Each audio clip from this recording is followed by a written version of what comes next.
ياما شفتم ناس اهليهم تركوهم اغنياء وبقوا شحاتين، وناس اهليهم سابوهم شحاتين وبقوا اغنياء. مساله ما حدش بيملكها دي ابدا. وليخشى الذين لو تركوا من خلفهم ذرية ضعافا خافوا عليهم فليتقوا الله وليقولوا قولا قولا سديدا. يتقي ربنا كده ويقعد. وانا دائما اقص قصه علشان الناس تفهم ان الاباء ما بيضمنوش الستر او الغنى او الخير لاولادهم. بتاعه مين؟ ابو جعفر المنصور الخليفه حينما بويع بالخلافه ذهب الناس اليه يهنئونه باماره المؤمنين. دخل عليه واحد من الواعظين اسمه سيدنا مقاتل بن سليمان. ساعة أبو جعفر ما رآه داخل قال جاء ليعكر علينا صفو يومنا. هيقعد بقى يوعظ ويقول اوعى تعمل واوعى تعمل. فقال انا هبدأه قبل ما يبدأني عشان يبقى إن زودها ابقى انا اللي ايده. واعظ. فقال له عظنا يا مقاتل. عظنا. قال اعظك بما رأيت ام بما سمعت؟ اصل السمع ده يبقى اكتر من الرؤيه.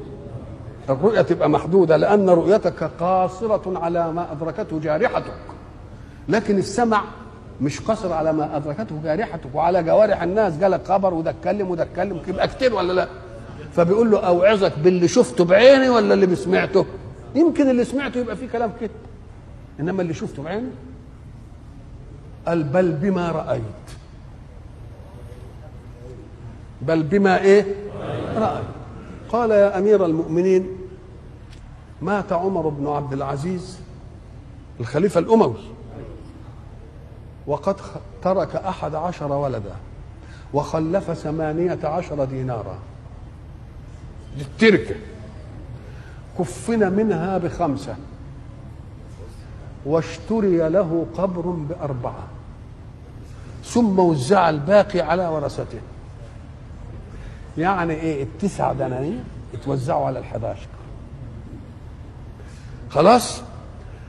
ومات هشام بن عبد الملك خليفة الأموي فكان نصيب إحدى زوجاته ال4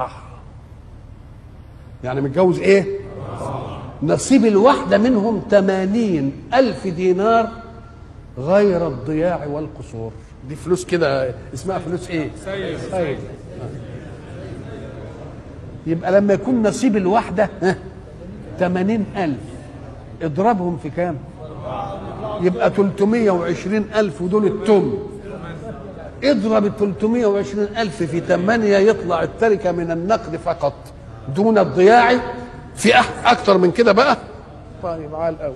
وبعدين يا سيدي ووالله يا أمير المؤمنين لقد رأيت بعيني هاتين في يوم واحد ولدا من ولد عمر بن عبد العزيز يحمل على 100 فرس في سبيل الله وولدا من ولد هشام بن عبد الملك يسأل الناس في الطريق. ليه ربنا بيعمل المثل دي قدامنا؟